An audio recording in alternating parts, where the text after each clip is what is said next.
तार्कते जुमे धाम्नि ब्रह्मपुरेषु भावैभवान् दिव्ये निजे राजते यो धृत्वात्र नराकृतिं च सवृषां भक्तिं विते तं धार्मिं ह्यवतारिणं च सहजानन्दं हरिं चिन्तये गुणातीतोऽक्षरं ब्रह्म भगवान् पुरुषोत्तमः जनोजानन्दिनं सत्यं मुच्यते भवबन्धनात् श्री स्वामिनारायण भगवाननी जय। अक्षर पुरुषोत्तम महाराजनी जय। गुणातीतानंद स्वामी महाराजनी जय। भगत जी महाराजनी जय। शास्त्री जी महाराजनी जय। योगी जी महाराजनी जय। प्रमुख स्वामी महाराजनी जय। महंत स्वामी महाराजनी जय। प्रमुख स्वामी महाराज शताब्दी महोत्सवनी जय। સ્વામિનારાયણ હરે વચનામૃત ગઢડા પ્રથમનું પાંચમું ધ્યાનના આગ્રહનું સ્વામિનારાયણ હરે સંવત 1874 માક્ષર સુધી અષ્ટમીને દિવસ માક્ષર સુધી અષ્ટમી એટલે પરમ પૂજ્ય પ્રમુખ સ્વામી મહારાજની જન્મતિથિ એ દિવસનું આ વચનામૃત છે. પ્રથમનું પાંચમું અને લોયાનું 10મું આ બે વચનામૃત માક્ષર સુદ આઠમના દિવસના છે. સંવત 1874 માક્ષર સુધી અષ્ટમીને દિવસ શ્રીજી મહારાજ શ્રી ગઢડા મધ્યે દાદા ખાચરના દરબારમાં વિરાજમાન હતા અને સર્વ શ્વેત વસ્ત્ર ધારણ કર્યા હતા અને પોતાના મુખારવિંદની આગળ પરમહંસ તથા દેશ દેશના હરિભક્તની સભા ભરાઈને બેઠી હતી. પછી શ્રીજી મહારાજ બોલ્યા છે, રાધિકાએ સહિત એવા જે શ્રી કૃષ્ણ ભગવાન તેનું ધ્યાન કરવું અને તે ધ્યાન કરતા મૂર્તિ હૃદયને વિશે ન દેખાય તો પણ ધ્યાન કરવું, પણ કાયર થઈને તે ધ્યાનને મૂકી દેવું નહીં. એવી રીતના જે આગ્રહવાળા છે તેની ઉપર ભગવાનની મોટી કૃપા થાય છે અને એની ભક્તિએ કરીને ભગવાન એને વશ થઈ જાય છે. ઇતિ વચનામૃતમ ગઢડા પ્રથમનું પાંચમું થયું. શ્રીજી મહારાજ આ વચનામૃતની અંદર આપણને એક સરસ વાત સમજાવે છે. ભક્તિ સહિત ભગવાનની ઉપાસનાની વાત સમજાવે છે. પણ મહારાજ પોતે પરોક્ષના મિશે પ્રગટની વાત કરે છે કે રાધિકાએ સહિત એવા જે શ્રી કૃષ્ણ ભગવાન તેનું ધ્યાન કરવું. એટલે હાર્દ તો એ છે કે ભક્તિ સહિત એવા પ્રગટ ભગવાનનું ધ્યાન કરવું. આમ પણ આપણે શાસ્ત્રોનો મત જોઈએ ત્યારે જ્યારે જે ભગવાન પ્રગટ હોય એની અંદર જોડાવાનો નિર્દેશ એ શાસ્ત્રોએ કરેલો છે. રામાયણની પણ વાલ્મીકી રામાયણની વાત જોઈએ તો વાલ્મીકી રામાયણની જે શરૂઆત થઈ એમાં વાલ્મીકી પોતે નારદજીને પ્રશ્ન પૂછે છે, કોન્વસ્મિન સાંપ્રતમ લોકે કશ્ચ વીર્યવાન ગુણવાન ધર્મજ્ઞશ્ચ કહ, કે વર્તમાન કાળે એટલે કે પ્રગટ પ્રત્યક્ષ હોય એવા કોણ છે કે જે મારે જે વેદના છે એને સમાવે અને આવા ગુણવાન હોય ધર્મવાન હોય ઘણા બધા ગુણો બતાવે છે કે આવા અનંત ગુણોથી યુક્ત વર્તમાન કાળે કોણ છે એવો પ્રશ્ન પૂછે છે. અને એ વખતે નારદજી પોતે રામ ભગવાનની વાત કરે છે અને કહે છે કે ભાઈ રામના ચરિત્ર તમે ગાઓ સાંભળો તો પછી તમને આજે તમારી વેદના દૂર થશે. શ્રીમદ ભાગવતની પણ વાત આપણે જોઈએ ત્યારે વ્યાસ ભગવાન પોતે ઉદાસ થઈને બેઠેલા એ વખતે નારદજી એમની પાસે આવે છે અને નારદજી એમની ઉદાસીનતાનું કારણ પૂછે છે. તો વ્યાસજી કહે છે કે મને પણ સમજાતું નથી, આટલા બધા પુરાણો લખ્યા છતાં પણ મને શાંતિ નથી. ત્યારે નારદજી પોતે સમજાવે છે કે તમે પુરાણો લખ્યા, પરંતુ વર્તમાન કાળે પ્રગટ ભગવાન જે શ્રી કૃષ્ણ ભગવાન છે એમના ચરિત્રનો ગ્રંથ તમે લખો. અને વ્યાસજી પોતે શ્રીમદ ભાગવત લખે છે અને શાસ્ત્રની રીતે લખે છે. શાસ્ત્રની અંદર ભલે શ્રી કૃષ્ણ ભગવાનને એમને ચરિત્રો ગાવા છે, છતાં પણ પરોક્ષ જે ભગવાનના અવતારો થઈ ગયા, નૃસિંહ ભગવાન થઈ ગયા, હરિ અવતાર થઈ ગયો, એટલે બધા બીજા અવતારો થઈ ગયા, એ અવતારોની કથા પણ કહેશે. પણ અંતે એમને બધાને જોડવાતા પ્રગટ શ્રી કૃષ્ણ ભગવાન એ વખતે હતા. એટલા માટે દસમ સ્કંદની અંદર એ પ્રગટ ભગવાનના ચરિત્રોનું ગાન કર્યું ને એકાદશ સ્કંદની અંદર એમણે જે જ્ઞાન આપી એની બધી વાતો કરી. એટલે પ્રગટ ભગવાનની અંદર જોડાવાનો ઉપદેશ એ શ્રીમદ ભાગવત પણ આપે છે. શ્રીમદ ભગવદ ગીતાની વાત જોઈએ તો શ્રીમદ ભગવદ ગીતા એ તો પ્રગટ ભગવાન સિવાય બીજું કંઈ છે જ નહીં. પ્રત્યક્ષ ભગવાનના યોગ સિવાય બીજું કંઈ શીખવતી જ નથી એવું આપણે કહીએ તો પણ અતિશયોક્તિ નથી. કારણ કે શ્રીમદ ભગવદ ગીતાની અંદર વારે વારે શ્રી કૃષ્ણ ભગવાને પોતાનો જ ઉલ્લેખ કરેલો છે, પોતાની જ વાત કરેલી છે. એમણે એક જ વાત કરે છે કે મયી સર્વાણી કર્માણી સંન્યસ્ય, તું બધા જ કર્મો મને અર્પણ કર. મન મના ભવ, તું મારામાં મનવાળો થા. મદ ભક્તો, તું મારો જ ભક્ત થા. મદયાજી, તું મામ નમસ્કુરુ, મારું જ ભજન કર, મને જ નમસ્કાર કર. મયી બુદ્ધિમ નિવેશય, મારામાં જ તારી બુદ્ધિ તું પરોવી દે. મત ચિત્ત સર્વ દુર્ગાણી, કે મારામાં તું ચિત્ત પરોવી દઈશ તો બધા જ એ તારા એ બધા દુર્ગો કહેતા આ બધું પાર કરી જઈશ. છેલ્લે કહે છે કે મામેકમ શરણમ વ્રજ, સર્વ ધર્માન પરિત્યજ્ય મામ એકમ શરણમ વ્રજ, તું મારે એકને જ શરણે આવ. તો જો શ્રી કૃષ્ણ ભગવાન વારંવાર ગીતાની અંદર લગભગ 100 જેટલી વખત વાત શ્રી કૃષ્ણ ભગવાને આવી રીતે પ્રત્યક્ષનો ઉલ્લેખ કરેલો છે કે તું બધું જ જે કંઈ છે મારામાં જ મન જોડ, મારામાં જ તારું સર્વ કર્મ અર્પણ કર અને મારે એકને જ શરણે આવ. તો શાસ્ત્રોને એક આ હાર્દ છે કે જ્યારે ભગવાન જે પ્રગટ હોય એ પ્રગટ ભગવાનની અંદર જોડાવું. તો અહીંયા શ્રી કૃષ્ણ શ્રીજી મહારાજ પણ એક પરોક્ષના મીશ લઈને પોતે સમજાવે છે કે આપણે પણ હવે પ્રત્યક્ષની અંદર જોડાવાનું, પ્રત્યક્ષ ભગવાનનું એમના ભક્તે સહિત ધ્યાન કરવું. હવે પહેલા શ્રીજી મહારાજનો હવે હાર્દ જોઈએ. મહારાજે પણ વચનામૃતની અંદર વારંવાર આપણને પ્રગટની અંદર જોડાવાની વાત કરેલી છે. થોડા વચનામૃત પછી જ પહેલા ચરિત્રોની વાત જોઈએ. તો પ્રથમનું 3જું વચનામૃત આપણે જોયેલું, પ્રથમનું 38મું વચનામૃત જોયેલું, મધ્યનું 35મું વચનામૃત જોયેલું. આ ત્રણેય વચનામૃતની અંદર શ્રીજી મહારાજ પ્રગટના ચરિત્રો એ જ ગાવા, એ જ સાંભળવાની વાત કરે છે, એ જ સંભાળી રાખવાની વાત કરે છે. પ્રથમના 3જા વચનામૃતની અંદર મહારાજે પોતે પહેલા કીધું કે જે અવતારે કરીને જે લીલા કરી હોય તે સંભાળી રાખવી. પણ પછી તરત કહે છે કે અમે જન્માષ્ટમી, એકાદશી આદિ વ્રતના જે ઉત્સવ કર્યા હોય અને જે બધા સંતો ભક્તોને ભેગા કર્યા હોય એ સંભાળી રાખવા, એટલે કે પ્રગટના ચરિત્રો સંભાળવા. પ્રથમ 38માં તો સ્પષ્ટ મહારાજ પોતાની જ વાત કરે છે કે આ ગામમાં આવી રીતે મહારાજ બેઠા હતા, આવી રીતે મહારાજની પૂજા થઈ હતી, આવી રીતે સભા થઈ હતી અને આવી રીતે વાર્તા થઈ હતી, એવા ચરિત્રો સંભાળી રાખવા. મધ્યના 35મા વચનામૃતમાં પરોક્ષની વાત કરીને તરત પ્રગટની વાત કરે છે. મહારાજ પોતે ત્યાં આગળ પોતે કહે છે કે પૂર્વે જે ભગવાનના અવતાર થઈ ગયા એના ચરિત્ર સંભાળી રાખવા. પછી મહારાજ કહે છે કે અમારા ચરિત્ર, ક્રિયા અને નામ સ્મરણ એ કલ્યાણકારી છે, માટે એ સંભાળી રાખવા. તો વારંવાર મહારાજ પોતે આવી રીતે ઉલ્લેખ કરીને પ્રગટની અંદર આપણને જોડે છે. મધ્યનું 58મું વચનામૃત એની અંદર શ્રીજી મહારાજ પોતે પ્રશ્ન પૂછે છે કે સંપ્રદાયની પુષ્ટિ શેણે કરીને થાય. જુદો જુદો ઉત્તર પરમહંસો આપે છે. પછી શ્રીજી મહારાજ પોતે ઉત્તર આપે છે કે પોતાના ઈષ્ટદેવ છે, ઈષ્ટદેવના જે ચરિત્રનો ગ્રંથ છે અને ચરિત્રનું શ્રવણ છે એનાથી જ સંપ્રદાયની પુષ્ટિ થાય છે. એમાં ધર્મ પણ આવી જાય, જ્ઞાન પણ આવી જાય, બધી વાત ચરિત્રોની અંદર આવી જાય.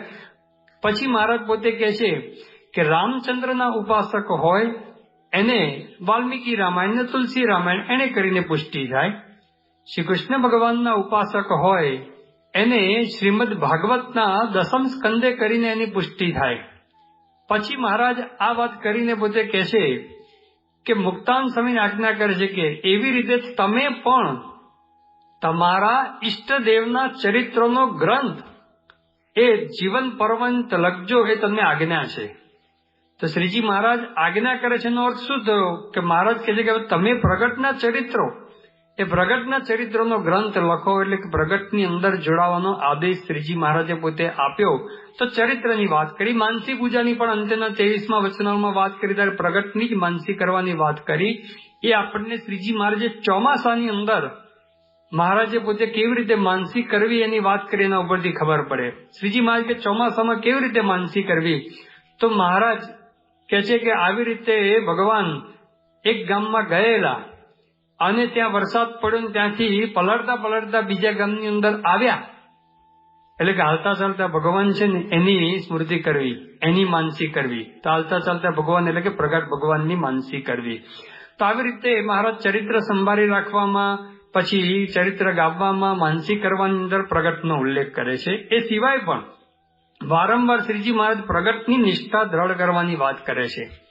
પ્રથમ 9મું વચનામૃત છે.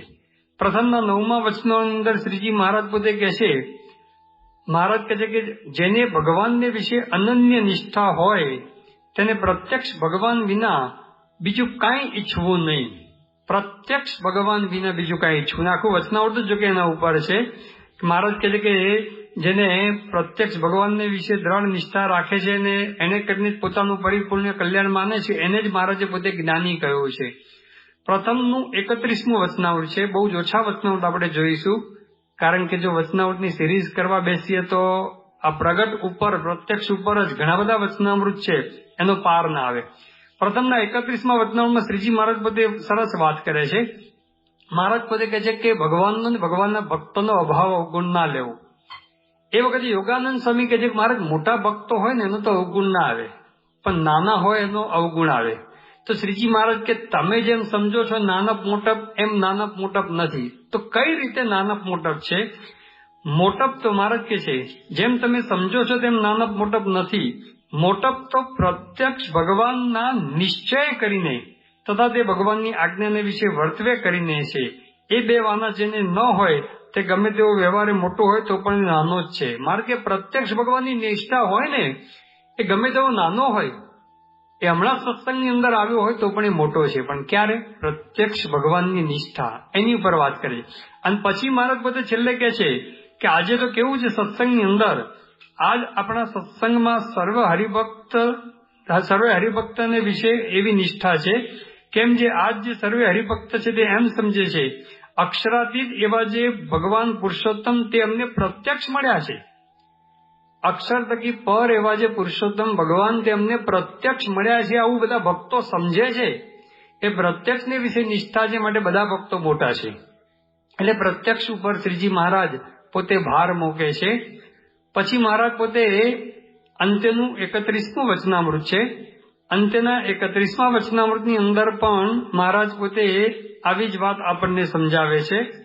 શ્રીજી મહારાજ પોતે ત્યાં વાત કરે છે,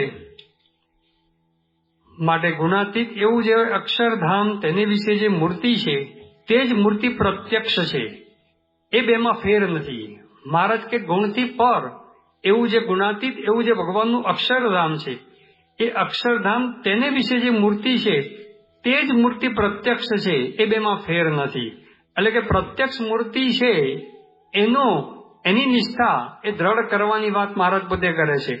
લોયાનું 7મું વચનામૃત એકદમ તત્વજ્ઞાનનું વચનામૃત છે, પણ એ તત્વજ્ઞાનનો સાર આખા વચનામૃતની અંદર મહારાજ પોતે પ્રગટ ઉપર જ લાવે છે. વારંવાર શ્રીજી મહારાજ એની અંદર આ પ્રગટનો ઉલ્લેખ કરે છે. મહારાજ પોતે કહે છે, શ્રીજી મહારાજ કહે છે કે ઇન્દ્રિયો, અંતઃકરણ તથા અનુભવ એ ત્રણે કરીને યથાર્થપણે પ્રત્યક્ષ ભગવાનને જાણે ત્યારે પૂરો જ્ઞાની કહેવાય. જ્ઞાની કોને કહેવાય? પૂરો જ્ઞાની, સંપૂર્ણ જ્ઞાની. મહારાજ કે પ્રત્યક્ષ ભગવાનને જાણે, પેલી વાત અલગ છે, ઇન્દ્રિયો, અંતઃકરણ, અનુભવ એટલે સાક્ષાત્કારપણે, પણ પ્રત્યક્ષ ભગવાનને જાણે એને પૂરો જ્ઞાની કીધો. નિષ્કુળાન સ્વામીએ પણ એમના કાવ્યની અંદર લખ્યું, એ જ જ્ઞાની એ જ તત્વવેતા જેણે પ્રગટ પ્રભુને પેખિયા, એહ વિના જ્ઞાની ગણો જેણે હરિનયણે નથી દેખિયા. કે જ્ઞાની તત્વવેત્તા કોણ કે જેણે પ્રગટ ભગવાનને ઓળખ્યા એ વિના તો નિષ્કુળાન સંગ એ વિના રખે જ્ઞાની ગણો જેણે હરિનયણે નથી દેખ્યા, આંખે કરીને ભગવાનને નથી જોયા, એટલે કે પ્રત્યક્ષ ભગવાનને નથી ઓળખ્યા એ જ્ઞાની નથી. તો શ્રીજી મહારાજ પણ અહીંયા એ જ વાત સમજાવે છે. પછી શ્રીજી મહારાજ તો એક્સ્ટ્રીમ વાત લેવાના 7મા વચનાવની અંદર પોતે કરે છે. મહારાજ પોતે કહે છે કે કોઈક સાધને કરીને બ્રહ્મ સ્વરૂપને પામ્યો હોય, એટલે કે સાધને કરીને કોઈક એવી આત્મનિષ્ઠાની ઉત્તમ સ્થિતિ પ્રાપ્ત કરી હોય, કદાચ શક્ય નથી પણ કદાચ મહારાજ કે કોકે પ્રાપ્ત કરી હોય, કોઈ સાધને કરીને બ્રહ્મ સ્વરૂપને પામ્યો હોય, તો પણ જો પ્રત્યક્ષ ભગવાનને એવી રીતે ન જાણે તો તે પણ પૂરો જ્ઞાની ન કહેવાય. જો પ્રત્યક્ષ ભગવાનને ના જાણે તો લૌકિક દ્રષ્ટિએ ગમે તેટલી ઉચ્ચ સ્થિતિ દેખાતી હોય, પરંતુ મહારાજ કે સ્થિતિ એ પણ નકામી છે, કારણ કે પ્રત્યક્ષ ભગવાન એને પોતે જાણ્યા નથી. પછી શ્રીજી મહારાજ એ જ વચનાઓની અંદર કહે છે કે ભગવાન કેવા છે, તો અનંત કોટી બ્રહ્માંડની અંદર ભગવાન પોતે વ્યાપક છે અને એ આખી સૃષ્ટિ ભગવાનને વિશે રહેલી છે. ભગવાન પોતે અનંત કોટી બ્રહ્માંડની સૃષ્ટિની અંદર અંતર્યામી પોતે રહેલા છે. અને એ વાત કરીને લખે છે મહારાજ, એ સર્વેને વિશે ભગવાન છે તે અંતર્યામી રૂપે કારણપણે કરીને રહ્યા છે અને તે જ ભગવાન આ પ્રત્યક્ષ પ્રમાણ છે. મહારાજ કે એ જ ભગવાન અત્યારે આ બધી વાતો કરી, લાંબી લોયાના 7મા વચનામાં બહુ લાંબી વાતો કરે છે અને એ વાત કરીને કહે છે કે એ જ ભગવાન આ પ્રત્યક્ષ પ્રમાણ છે, આટલું જ સમજવાનું છે. એવી રીતે મહિમાએ સહિત જે ભગવાનને જાણે ને દેખે તેને પરિપૂર્ણ જ્ઞાન કહે. વારંવાર મહારાજ કે જ્ઞાન એટલે બીજું કોઈ જ નહીં, આ પ્રત્યક્ષ ભગવાનને પ્રત્યક્ષ ભગવાનમાં મહારાજ પોતાનો જ ઉલ્લેખ કરે છે. આ પ્રત્યક્ષ ભગવાન એને જાણવા એ જ પરિપૂર્ણ જ્ઞાન કહેવાય. તો જ્ઞાનની વ્યાખ્યા પણ આ કરી છે મહારાજે. પછી નિષ્કુળાન સ્વામીના કાવ્યની અંદર પણ જોઈએ તો વારંવાર એમણે પ્રત્યક્ષની વાત સમજાવી છે. એમણે પોતે ધર્મની વાત કરી નિષ્કુળાન સ્વામીએ, તો એમાં પણ લખ્યું ધર્મ ધર્મ સહુ કહે પણ ધર્મ ધર્મમાં ભેદ છે, પ્રગટ પ્રભુના વચન પાળે તેથી કયો મોટો ધર્મ છે. નિષ્કુળાન સ્વામી કે ધર્મની તો ઘણી બધી વ્યાખ્યાઓ ઘણી બધી વાતો થઈ છે, પણ પ્રગટ પ્રભુ એને જાણી એની આજ્ઞામાં વર્તે ને જ મોટો ધર્મ. યોગીજી મહારાજે પણ કીધું કે પ્રગટની એક આજ્ઞા બીજી કરોડ આજ્ઞા કરતા પણ અધિક થઈ ગઈ, એટલે કે પ્રગટની અંદર જોડાવું એની આજ્ઞા પાડવી એ મોટો ધર્મ છે. જ્ઞાનની વાત હમણાં કરી નિષ્કુળાન સ્વામીએ કે એને જ જ્ઞાની કહેવાય જેને પ્રગટ પ્રભુને ઓળખ્યા. ભક્તિની વાત કરી તેમાં પણ કહ્યું ભક્તિ ભક્તિ સહુ કહે પણ ભક્તિમાં ભેદ છે, ભક્તિ પ્રભુ પ્રગટની એમ વધે છે ચારે વેદ રે. કે ભક્તિની અંદર ઘણો ભેદ છે, પણ પ્રગટ પ્રભુની ભક્તિ એ મોટી ભક્તિ છે, એ બધા શાસ્ત્રોનો સાર છે.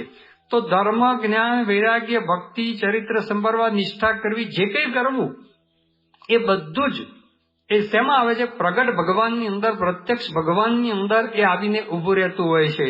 જે નિષ્કુળાન સ્વામીએ કીધું કે જો પ્રગટ ભગવાન ના મળ્યા હોય તેનાથી સુખ પણ થતું નથી. કે જે હરી લાડીલા લાડુ જમી ગયા, કેળે રહી ગયા પતરાવડા, જેથી ભૂખ ન જાય સુખ ન થાય, વણ સમજે ચાટે છે સાગડા. નિષ્કુળાન સ્વામી કે બધા લાડવા એ જમી જાય, લાડુ દાળ ભાત શાક બધું જમણવાર હોય લગ્નની અંદર એ જમી જાય. પહેલાના સમયની અંદર પતરાવડા આવતા, એટલે અત્યારના જે ભાષાની અંદર જે તો યુઝ એન્ડ થ્રો જે બધી પ્લેટ આવે છે બધી થર્મોકોલની ફોર્મની બધાની, એ યુઝ એન્ડ થ્રો બધી પ્લેટ એ ધારો કે પહેલાના સમયમાં પતરાવડા હતા. એ જમી લીધું અને જમી કરીને પછી ડીશ ફેંકી દીધી. હવે ડીશની અંદર જે બધું વધ્યું હોય એ બધું ઉકરડાની અંદરથી કચરાપેટીની અંદરથી કાઢી અને કોઈ ચાટે તેમાં કે એની ભૂખાઈ ના જાય અને સુખાઈ ના આવે. એમ નિષ્કુળાન સ્વામી કહે છે કે આ પ્રગટ ભગવાન છે ને એ લાડુ સમાન છે, પતરાવડાની અંદર એ લાડુ સમાન છે. એ જો ખાય તો એની ભૂખ જાય, બાકી તો એ ભૂખ જાય નહીં. એ પણ વારંવાર આપણને પરમહંસના કાવ્યની અંદર પણ ઉલ્લેખ જોવા મળે છે. વિહારલાલજી મહારાજે પણ પોતે લખ્યું છે કે પ્રગટ અગ્નિથી બને રસોઈ તો નવી, અંધકાર જાય પ્રગટ હોય જો રવિ. કે પ્રગટ અગ્નિથી બને રસોઈ તો નવી, અગ્નિ પ્રગટ હોય તો રસોઈ બને. અને અંધકાર ક્યારે જાય? કે જયારે સૂર્ય ઉદય થાય ત્યારે અંધકાર જાય. યોગીજી મહારાજ એક બોધ કથા કહેતા, આની ઉપર બહુ સરસ મજાની બોધ કથા કહેતા. એક ગામની અંદર 4 જણા ભેગા થયા. એ 4 જણા ભેગા થઈને કે આપણા ઘરની અંદર રોજ અંધારું આવી જાય છે, આ ડાર્કનેસ આવી જાય છે, અંધારું આવી જાય છે ને, એટલે આજે તો કે હવે આપણે નક્કી કરીએ, લાકડીઓ ભાલા ને બધું લઈને ઉભા રહીએ કે અંધારાને અંદર આપવા દેવું નથી. આવે ક્યાંથી? બીજે બધું દિવાલ છે, બારીમાંથી આવે ને બારણામાંથી આવે, તો બારી આગળ 2 ઉભા રહે ને બારણા આગળ આપણે 2 જણ ઉભા રહીએ. 4 જણા ઉભા રહી અને અંધારાને આજે અંદર આવવા દેવું નથી. અને એમ કરીને નક્કી કરીને બહાર ઉભા રહી ગયા. અને બહાર ઉભા રહ્યા ને તો બપોરના ઉભા રહી ગયા હતા કે ક્યારે અંદર આવે છે આપણે તપાસ કરીએ. અને પછી તો સમય થયો, બહાર જ ઉભા રહ્યા. અને બહાર જ ઉભા રહ્યા ને એમાં એક જણને કે આમ તરસ લાગી, અંદર જવા ગયો. એટલે કે તમે બહાર ધોકા લઈને ઉભા છો પણ અંધારું તો અંદર આવી ગયું, કે રાત પડી તે અંધારું અંદર આવી ગયું. એટલે કે અંધારું ક્યાંથી આવ્યું? કે પેલા કે બારણામથી નથી આવ્યું, પેલા કે બારીમથી નથી આવ્યું, કે ક્યાંથી આવ્યું? ગમે ત્યાંથી આવ્યું પણ અંધારું આવી ગયું. પણ આજે તો ધોકા મારી મારીને કાઢો, કે ગમે તેમ કરીને અંધારાને કાઢવું છે. એમ કરીને યોગીજી મહારાજ કે આખી રાત બધા ધોકા માર્યા ઘરની અંદર, અને કેટલા બધા માટલા ફોડ્યા, ને કેટલી બધી કોઠી ફોડીને, કેટલું બધું અનાજનું બધું કોઠીઓ હતી બધું ફોડીને, બધું તોડ ફોડ કરીને બધું કેટલું બધું રમણ ભમણ કર્યું. અને સવારે પેલો સૂર્ય ઉદય થયો ને પેલું અજવાળું થયું ને, તો 4 જણા યોગીજી મહારાજ કે મૂછે તા દેવા લાગ્યા કે જો બંદાએ કે અંધારું ધોકાવીને કાઢી નાખ્યું ને, કે અંધારું ધોકો મારી મારીને, લાકડીઓ મારી મારીને અંધારાને કાઢી નાખ્યું ને. યોગી બાપા કે ગમેલા ધોકા મારે કે અંધારું જાય? એ તો કે સૂર્ય ઉદય થયો એનાથી અંધારું ગયું.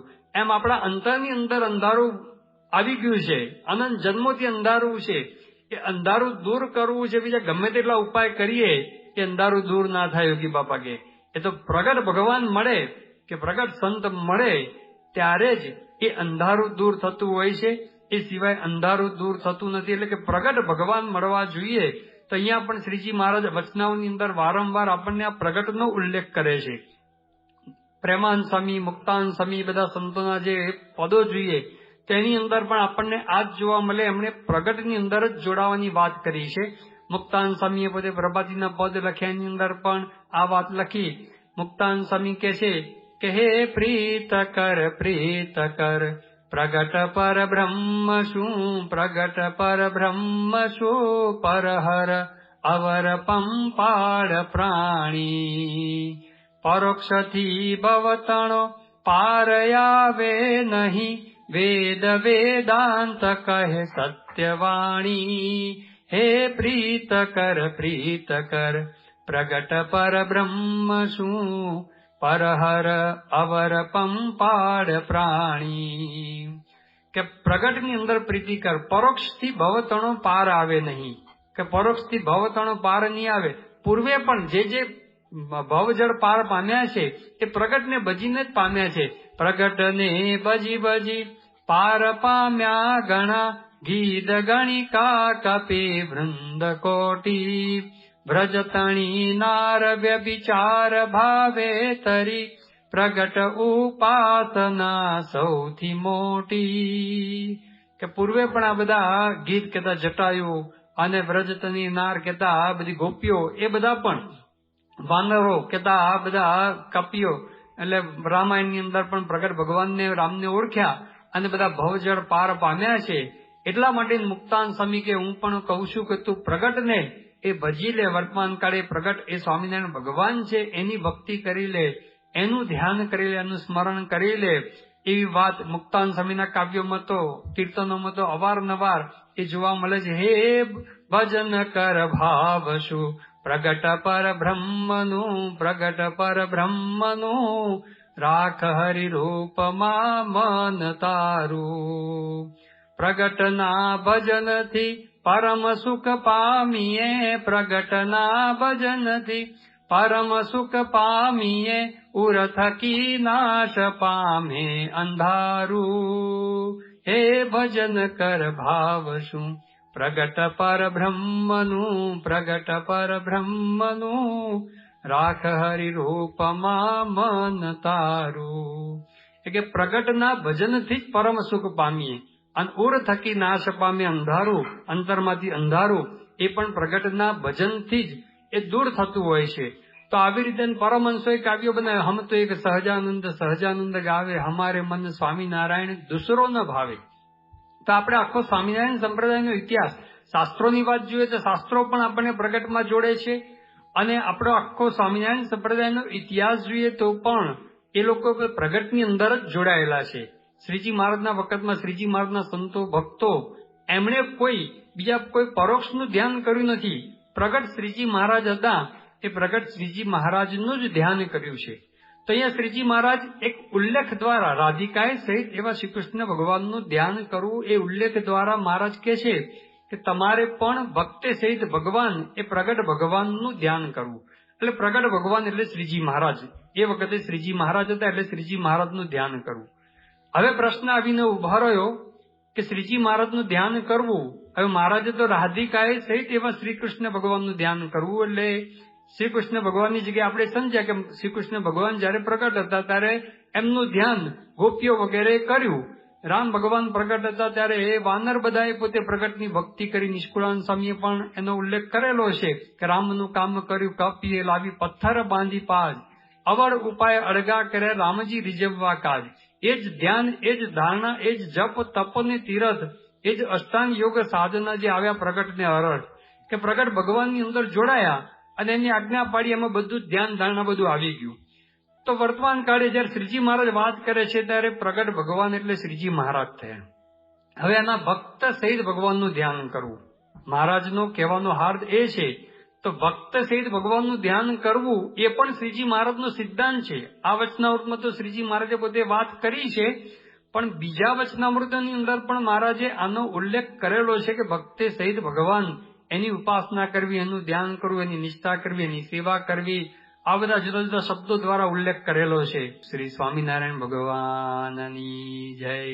આવી વધુ કથા સાંભળવા માટે ડિસ્ક્રિપ્શનમાં આપેલી લિંક પર ક્લિક કરો અથવા શ્રવણમાલા ચેનલને સબસ્ક્રાઇબ કરો.